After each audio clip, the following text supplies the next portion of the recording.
Breakups are often the symptom of problems in a relationship. My workbook series, The Knowledge, is focused on helping you change your life in 4 key areas: retaining the information that I teach, personal growth, improving your relationships, and of course, re-attracting your ex. Available now at AskCraig.net.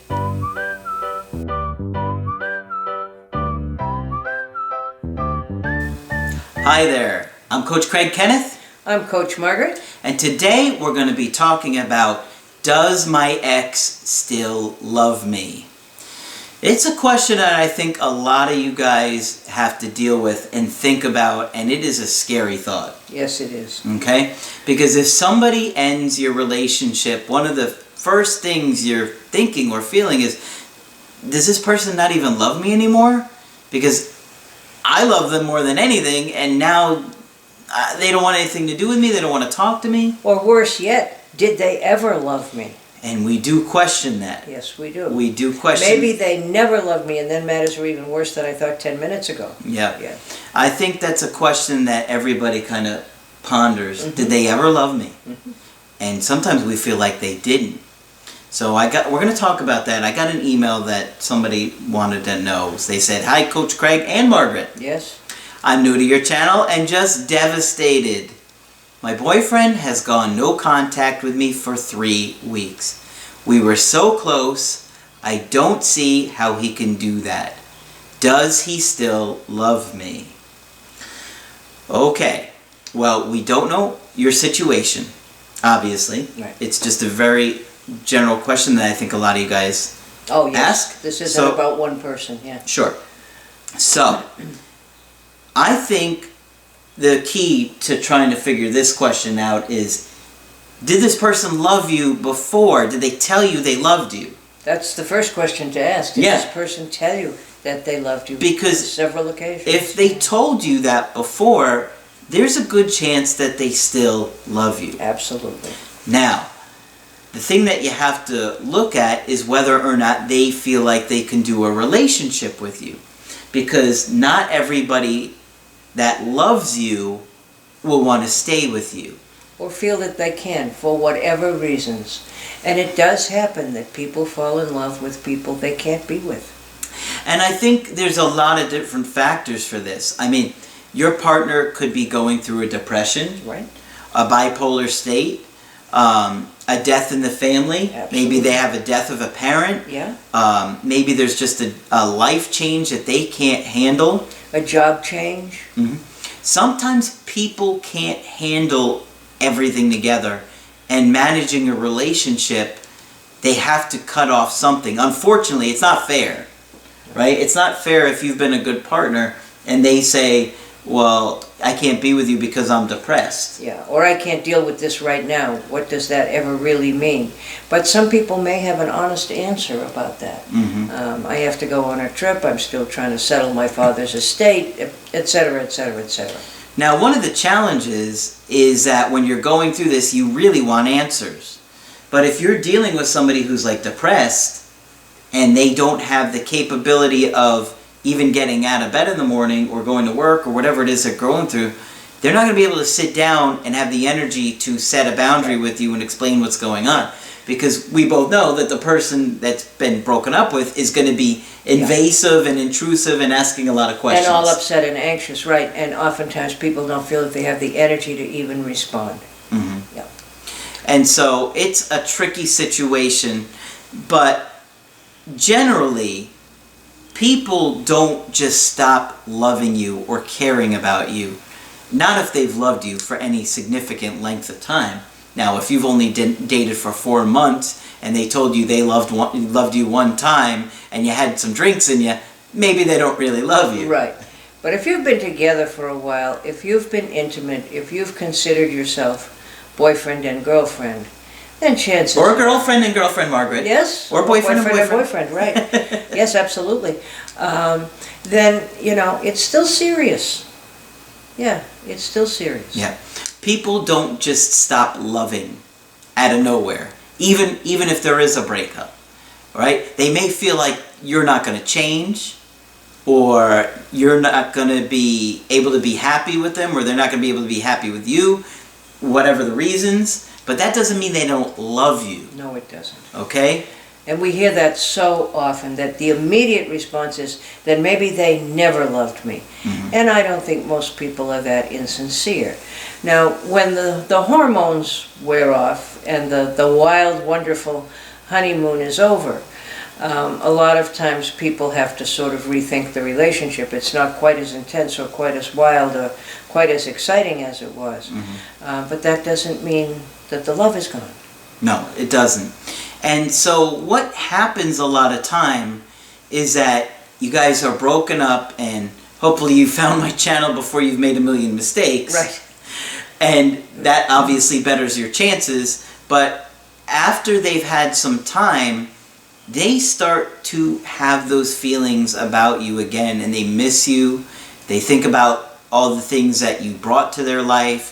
They're not so caught up in the negative. Maybe you guys were arguing and fighting a lot recently. Yeah. And they think, well, you know what? You know, it was frustrating that we were fighting all the time, but I still love this person, and I really think maybe I should try and work it out again, you know?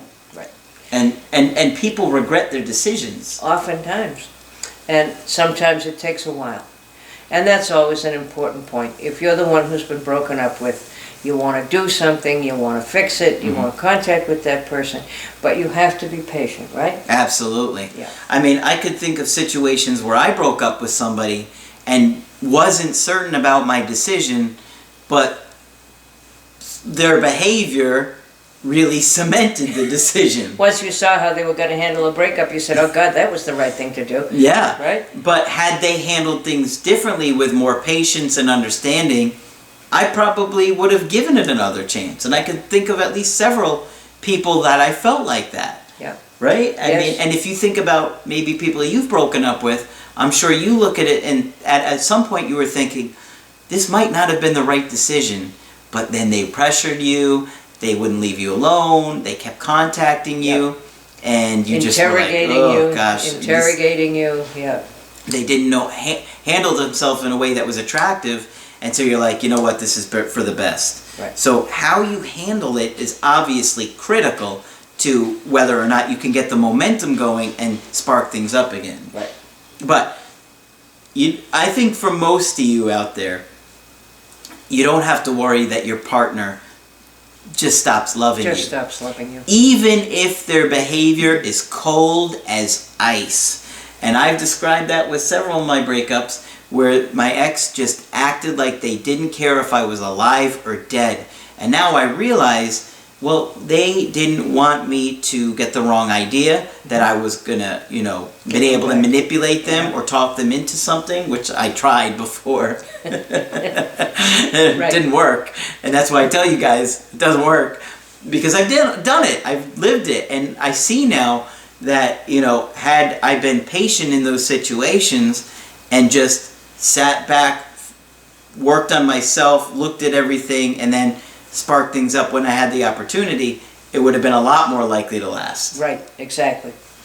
But when you're going through it, it's so confusing, it's so scary, it's horrible, and you turn to your friends and your family and they just tell you the worst things to do.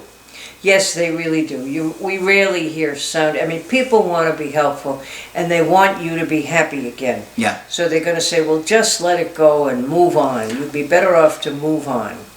I talked to a guy today that was dating this girl briefly, and it seemed to me like, the situation could turn itself around if he was more patient and not so upset and demanding, but his friends and family literally told him to tell her to F off. Well, that would be hard advice to handle, wouldn't it? And I'm like, why would you do that? Right. She didn't lie to you or cheat on you, but they created all this drama in him where he's like thinking, oh my gosh, she's betrayed me and she did this because she started dating other people. And she's pushing me around. But it was like a month later. Yeah. And I'm like, she has a right to date other people at that point. You don't have to like it. And they hadn't been into any kind of long-term relationship, right? They were only dating in the early stages of dating. So, and I'm like, your friends and family are telling you she was within her rights. Cause all this drama. Why would you do that? She could easily contact you in another month or a week or want to see you, and then but you're not going to allow that to happen if you slam the door and you get all upset. You get all upset, and it sounds like everybody was pouring gasoline on the whole situation. They really That's were. not helpful. And making him feel worse about the situation and a lot worse. They just want things to be better for you quickly. Yes. So if you tell her to F off, then you can move on and we'll all live happily ever after. But that may not work for him. Yeah, and they don't have to deal with those consequences. Right. Right? So that's why Margaret and I always advocate talking to us and getting professional advice, because every situation is very different. I talked with somebody in the last couple of weeks who said he was desperate, and before he found us, he took advice from somebody else, and it was a disaster. I don't know if we should name names. No, we won't name names. We won't name names. I hear that a lot too. Yep. I hear that a lot too. Yes. Yes.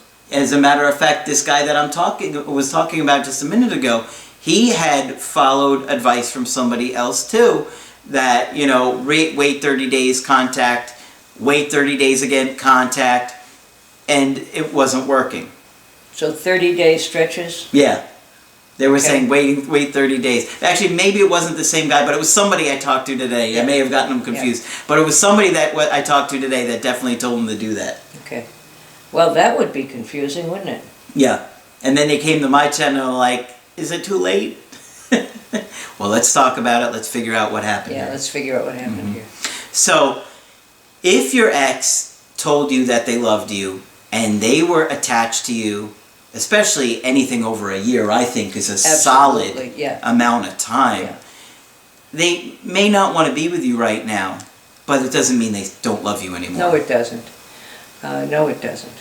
And more relationships than we know end for other reasons. Absolutely. Sometimes people think they're protecting the other party. They think that socially they won't be on the same page. Some people don't think they're worthy of you. I've heard that recently. All kinds of things like that can happen, and it certainly doesn't mean they never loved you. Absolutely. Yeah. So hopefully that makes you feel a little bit better, and it feels, I think, good to know that, you know, this person wasn't just manipulating or, you know, you were living a lie. Yeah. Because I don't think that's the case in very many situations. Most people are pretty genuine, or at least mean to be. Unless you're dealing with somebody really extreme like a narcissist, of course. So hopefully that makes you feel a little bit better. And if you want to get our help personally, just go to my website, askcraig.net, sign up for the coaching option that works best for you. I do email coaching, I do Skype coaching. If you have to get with me right away, I do offer emergency Skype coaching. Margaret is available for Skype. Yes, feel free to sign up. I'm happy to talk with you. 35 years of experience. 35. Outstanding. Just click on Margaret on the top of the website to do that. But that's it for this video. I'm Coach Craig Kenneth. I'm Coach Margaret. And we will talk with you soon. I'm Craig Kenneth, a relationship coach and a psychotherapist. Every relationship is different, and every breakup is different. Work with me, and you'll get professional help on your situation. Just click on the link in the description below, or go to my website, askcraig.net.